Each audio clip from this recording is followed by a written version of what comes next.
I'm a 35-year-old office worker. My husband, Kevin, is 6 years older than me and we've been married for 9 years. Right now, I'm living with my mom for some reasons. Let me explain how this happened. 4 years ago, Kevin and I built a house.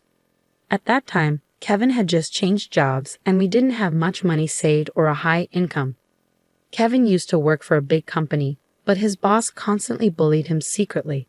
This caused Kevin to have trouble sleeping and eventually he couldn't go to work anymore. He saw a psychiatrist and took a 3-month break, but when he didn't get better, he quit his job. After that, we lived on just my salary. Kevin didn't work for 3 months, but slowly started to feel better. He began eating and sleeping well again, and his psychiatrist was happy with his quick recovery.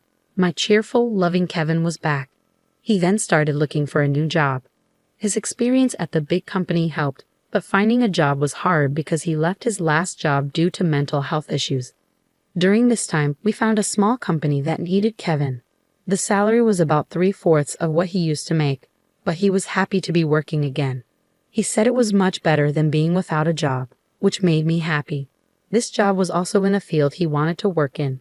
We wanted to have children, but it was clear that life would be tough if I stopped working. So I continued working. I also loved my job, and we decided not to have children at that time. Our life was peaceful until my mother, Sarah, was paralyzed in a car accident and needed a wheelchair to get around. My dad had passed away when I was in middle school, and Sarah had been living alone since then. Our family home was old and not suitable for a wheelchair, with many steps. Kevin then said, "I'm worried.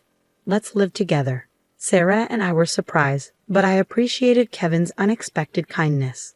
Since Kevin had just changed jobs, we were unsure about the future, but we decided to apply for a mortgage.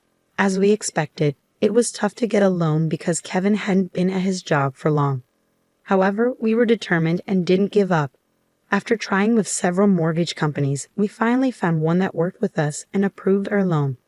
We bought our dream home, which I had always imagined, filled with the smell of wood, thick wooden beams on the ceiling, custom storage spaces, a kitchen tailored for my height, and spacious cypress flooring.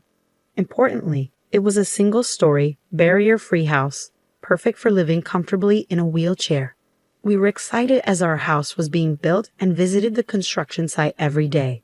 When our carefully designed home was finished, it had a large yard where my mom, who now rarely went outside, could enjoy sunbathing. However, there was a catch with the land. It was given to us by Kevin's grandfather, who adored Kevin. Kevin's family wasn't wealthy, but when his grandfather was diagnosed with cancer, he started to distribute his assets, giving us the largest plot of land. It felt like winning the lottery, but the land was just a 10-minute walk from Kevin's family home. When we told them my mother would be moving in with us, Kevin's sister laughed and said, "Why is your mother moving in too? How shameless is your family?" Kevin's mother told me that marrying someone different like me would bring trouble. She also harshly said it was terrible for her son to have to care for an old person and called me a curse. Even then, Kevin stood up for my mother and me. He said the land was a gift from his grandfather, and no one should complain. Kevin's mother and sister are really mean. It's amazing that Kevin, who is so kind, comes from that family. He's like a beautiful flower that grew out of mud. Kevin always says his family shows him how not to be. Kevin thinks his grandfather gave us the land because he wanted us to take care of his mother in her old age. He also gave other properties away. Kevin's sister got a parking lot that's a 10-minute walk from their home. It's smaller than our land but makes good money from parking fees. Honestly, I would have preferred that, but a gift is still a gift, and we are thankful. Thanks to my grandfather-in-law, we could build our house without paying for the land and used it to help get a loan. When the house was finished, we invited Kevin's mother and his sister's family over. The builders told us they had visited the house several times without asking us. They showed up late without apologizing and said, "This is kind of like Grandpa's house, so it's like our house too." Kevin's sister came in with muddy shoes and said the house smelled nice and didn't need air fresheners. She and her husband walked around with muddy shoes, ignoring the slippers we offered. When I suggested they use slippers, she laughed and said it was too much trouble and that we could just clean the floor. The visit was uncomfortable from the start, and they didn't bring anything with them. When they saw my mother's room, which is spacious and sunny, Kevin's mother said she would like that room. My mother's room is like a duplex with its own kitchen, almost a second living space. "I want to live here," said my mother-in-law. She then told my mother, "You were lucky to have that accident, weren't you? Thanks to being paralyzed, you moved from that old shack to this nice house. Isn't that a lucky turn of events?" My mother said nothing but looked very sad. I was really angry inside, but before I could say anything, Kevin spoke up. "What did you just say? There are things you should and shouldn't say. It makes me question your humanity. I can't even believe you're part of my family. You're the worst. Apologize now," Kevin demanded firmly. Whether they were amused or not, my mother and sister-in-law glared at me. Then my sister-in-law angrily asked Kevin, "What's this all about?" "It's a total turnoff. It's not cool to invite people over and then be rude to them. Just because you built a house, you think you can act superior." The mother-in-law chimed in, "My son messed up by marrying you. You're a jinx." Kevin didn't stay silent. "Enough is enough. This mess started because of your rude comments. You said the accident was a good thing and called my wife a jinx. I will not forgive that." The mother and sister-in-law looked frustrated by Kevin's strong response. Then my mother, who had been watching everything, said with regret, "It's okay. I am here because of the accident, and it's true I moved from a rundown house to this beautiful one. Your son has always been kind to me. Thank you." Perhaps feeling guilty, the mother and sister-in-law left, giving me a nasty look. My mother then apologized to Kevin. "I'm sorry if I upset your mother and sister. I'm sorry for ruining the mood at our housewarming party." Kevin responded, "No, I should be the one apologizing. It's embarrassing how they lack decency. I'm really sorry, but I am happy to be living with you. Please understand that." With that, my mother started to tear up. Since we live near Kevin's parents' house, the neighbors all know us well. They've known Kevin since he was a child and are very kind to us. 4 months have passed since that day. We were finally settling into our new home, and my mother started to smile more when I received an unexpected call from home while I was at work. We rarely get calls from home, so it surprised me. My bad feeling was right. My mom, sounding very upset, called to tell me something awful. Kevin had collapsed at work. I was shocked and spoke to my boss right away, then rushed to the hospital. On the way, I tried to stay calm by imagining that Kevin would be okay when I got there, joking around like always. But when I arrived, it was a shock to see him with so many tubes attached to him. We had planned to go to a movie that weekend. The doctor told me Kevin was in critical condition and might not wake up. I felt like I was in a movie. I couldn't even cry. Despite my prayers, Kevin passed away at the hospital. My shock continued as my mother and sister-in-law arrived when they heard Kevin had died. My sister-in-law accused me harshly, asking if I had poisoned him or if I was after his life insurance. My mother-in-law also blamed me, saying bad things always happen around me and calling me a jinx. I was too sad to respond. Then my own mother arrived in a caredriver's taxi, crying over Kevin's death, which finally made me cry too. We both sobbed loudly. My mother-in-law rudely told us to stop the fake crying. She said Kevin had changed because of me and that she didn't want to see us ever again. Then she left the hospital. A funeral director came to organize Kevin's funeral, and we went to the funeral home. Kevin had died from a brain hemorrhage, which was hard to believe since he was fine that morning. When I told my mother-in-law the funeral plans, she coldly said she wouldn't come because Kevin always sided with my mother and me. She said her daughter wouldn't come either. Many of Kevin's co-workers and friends came to the viewing, but neither my mother-in-law nor my sister-in-law and her husband were there. Many attended the funeral, and it was clear that Kevin was deeply loved. Many people cried for him. It was hard, but maybe this is just the kind of people his family were. I was happy to spend the whole day with those who truly missed my husband. After Kevin's death, I got an email from my mother-in-law, but it was inappropriate, so I didn't reply. She was asking about the life insurance money and kept emailing because I didn't respond. Eventually, she claimed she had a right to it. I chose to ignore it because I wasn't ready to deal with that. When we got home, I noticed a light on inside, which was odd. My mother, Sarah, was confused and thought we had turned off all the lights. I figured maybe I forgot because I was so upset.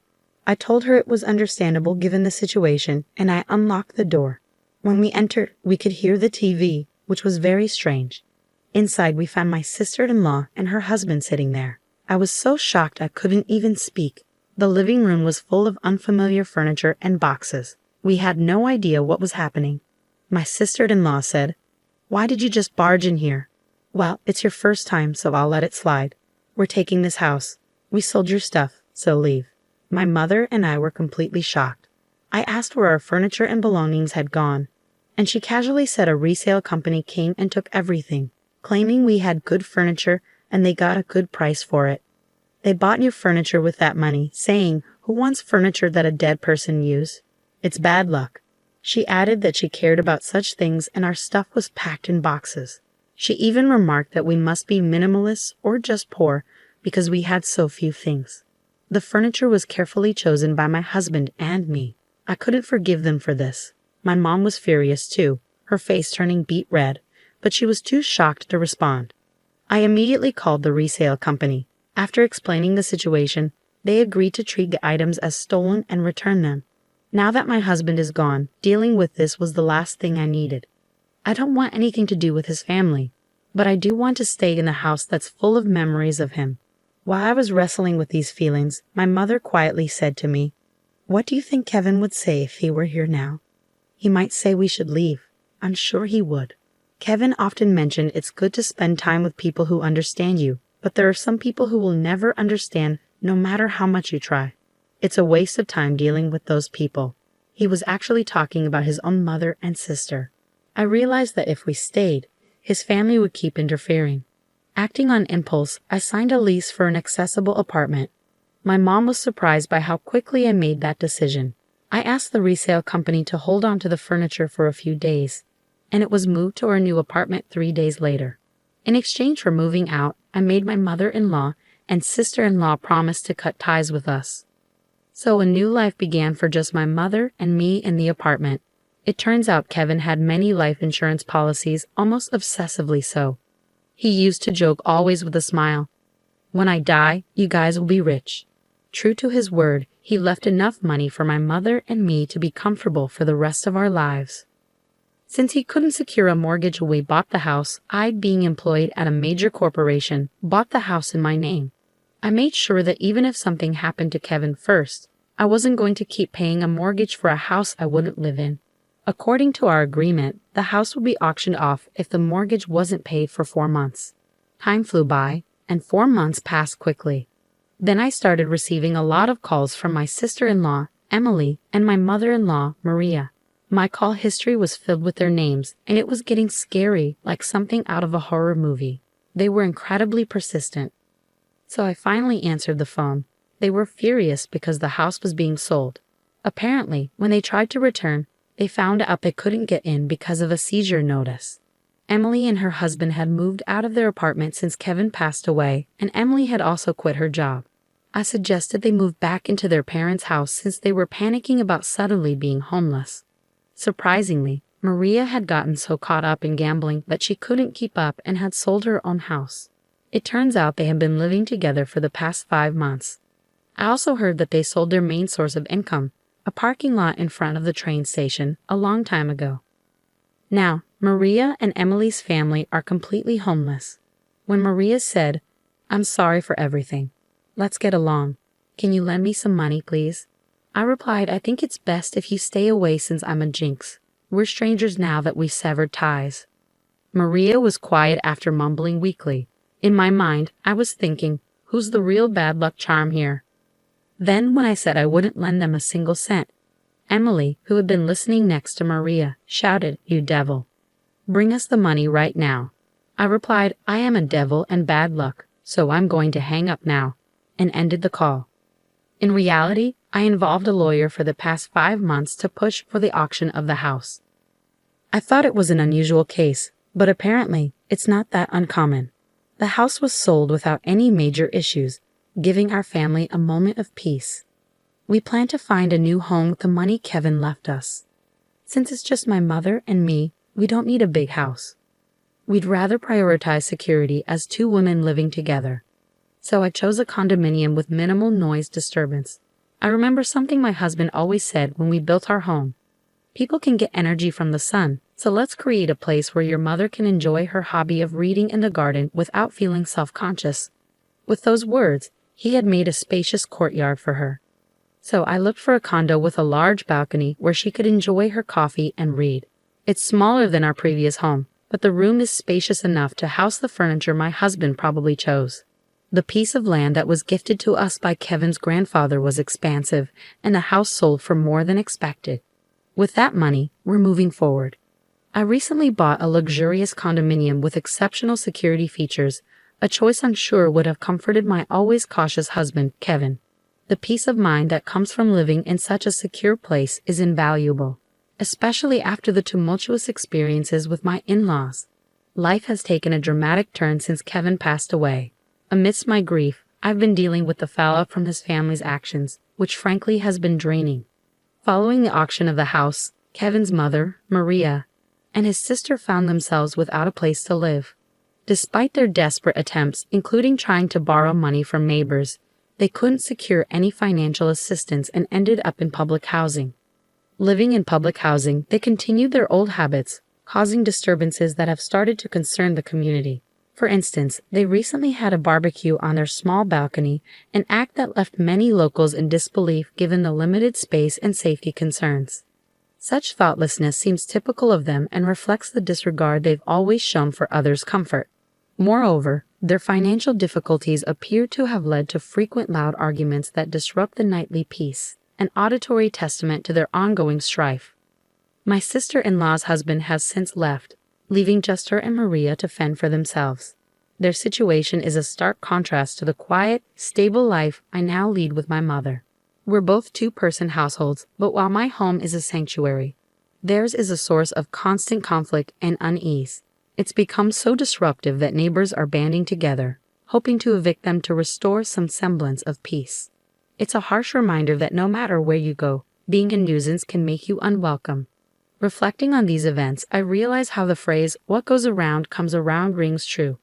My goal is to live quietly and peacefully, distanced from the embarrassing turmoil associated with my former family. I believe Kevin watches over us, perhaps with mixed feelings about the chaos his family continues to perpetuate in contrast to the tranquility he loved during his life. As I move forward, my focus is on living a life that causes no trouble to others. I want to honor Kevin's memory not just through words but through actions. He always advocated for a life well lived, surrounded by people who bring joy and understanding. Despite the unfortunate family dynamics he left behind, I'm committed to building a life filled with positivity and peace. The decision to buy this condominium wasn't just about finding a new home. It was about creating a haven where my mother and I could feel safe and secure. The quiet, the order, and the absence of drama allow us to enjoy each other's company and focus on the things that truly matter. It's smaller than our previous house, but every corner of this new space is cherished, every moment of silence savored. I've learned a lot about resilience and moving forward. The memories of Kevin, filled with love and laughter, inspire me every day. They remind me of the importance of living authentically and compassionately, ensuring that his spirit of kindness is carried forward. Living well is perhaps the best tribute I can offer to a man who gave so much and asked for so little in return. In this new chapter, amidst the serenity of our chosen sanctuary, I am determined to live not just for myself, but in a way that would make Kevin proud.